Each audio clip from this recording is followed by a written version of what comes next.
Red-haired Shanks, or should I say Figurelin Shanks, the celestial dragon turned pirate. That is just one of the numerous plot lines that are connected to Shanks that might tell us where he's going to end up in the story, what his fate is. Because in all honesty, it's not really all that clear. We don't know if Shanks is going to die early, if he's going to be important for the story all the way through the end, or if he's going to sacrifice himself for a greater cause. The first thing though is the fact that he's a celestial dragon, or heavily implied to be one, because although we haven't gotten direct confirmation of it, there's just way too many hints on this matter to ignore. Initially, it was just very vague stuff like Sengoku showing preferential treatment to Shanks, saying, oh, only because it's you. Same with the Gorosei, we allow this meeting because it's you. That sort of stuff was pretty much in your face without saying it outright. Now Oda's taking things even further with all the information he's revealed through Film Red, as well as the main chapter of the story. In Film Red, he introduced the Figurelin family, and in this they questioned whether or not Shanks' perceived daughter was from the family as well. And with the introduction of Garland Figurelin, this confirms that the Figurelin family is canon to the story. On top of that, it was revealed in the extra information released alongside Film Red that Shanks was found by Roger and Rayleigh at God Valley as a baby in a treasure chest. So the first question you have to ask is, why was he left there? Why wasn't he brought to safety with the rest of the celestial dragons? Or why did the Figurelin family choose to leave him there, or whoever might have been responsible for him at the time? You fast forward into the present day, and even though he was abandoned, he still gets preferential treatment from those with high authority within the world government, despite being a pirate. So this is around the point things start to get a little confusing, you know, because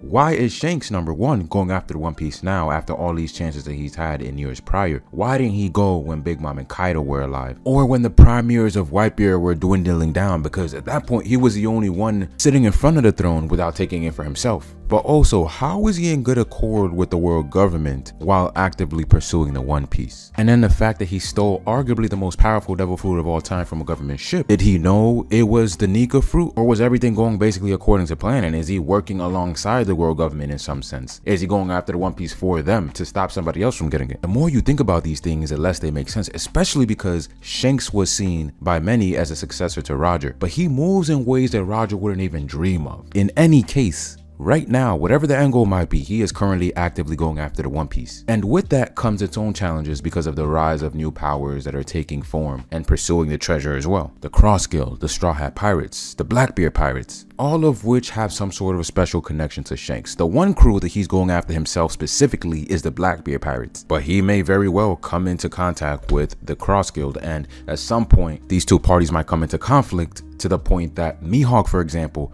might finally engage in battle with Shanks again. We might learn a lot of new information from that. We might learn a lot of history between Mihawk and Shanks, but there's no way that that's where Shanks' story ends, because there's so much more important things to take care of for him with other characters that he's connected to and other entities in the story. The one that fans are looking forward to the most is him meeting with Luffy again. Luffy himself said he wanted to save Shanks for last after taking care of the other emperors. So in Luffy's mind, Blackbeard next and then Shanks last. But as we all know, things never work out exactly how they wanted to, because they're not in control of their own fate down to the T. The world is moving in its own rhythm and circumstances are constantly changing, because if everything went away the characters wanted to, Luffy would have defeated both Big Mom and Kaido one after the other. So does he really get this happy ending where he gets to face off against his mentor for the One Piece? I'm not so sure. It doesn't seem like things are leading that way. And what if he does face off against him for the final fight? What if he gets to that moment where he returns to Straw Hat and then he becomes the man that he envisioned himself being? What comes after that? What comes after he defeats Shanks? Because it's not like he's gonna kill Shanks. Luffy was never the type to intentionally kill his opponents, let alone somebody he respects and cares for. So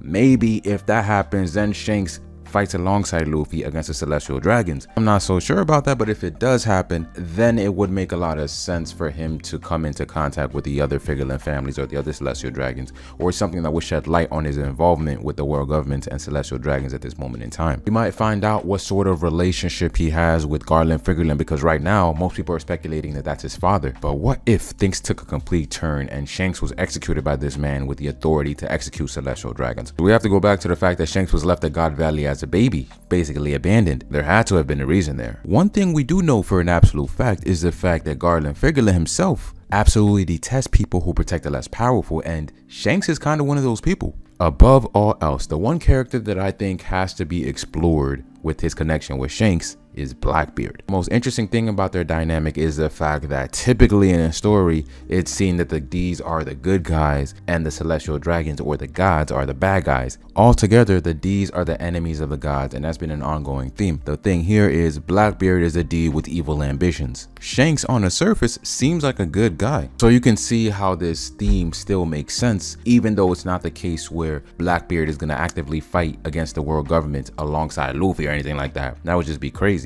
Especially because Blackbeard is the one who set up Ace to be executed, so it's not like we could get to a point where they just make peace and forget about that. Since the very beginning, Shanks has been extremely cautious of Blackbeard, even before he gained significant power, both in individual ability and overall authority. There was a point that I would have said that Shanks could have easily soloed his entire crew with no issue, but for some reason, Shanks didn't seem to think so. So what is it that Shanks knows about Blackbeard that we don't? Is he just straight up immortal? Is he just straight up unkillable? Is that why Shanks is so cautious of him? Because knowing how Shanks fights and knowing how Blackbeard fights, how was he able to scar him without even sneak attacking him? It's Blackbeard planning that's so threatening to Shanks that makes him feel like he has to step in, because a lot of things that happen in the story that Shanks just doesn't care for, but Blackbeard himself, he's made his chief concern throughout the entirety of the series. The one thing that separates him from everybody else, every other character that we've known in the entire story, is the fact that he has the ability to eat 2 devil fruits, and with that you can theorize maybe he has the ability to eat more.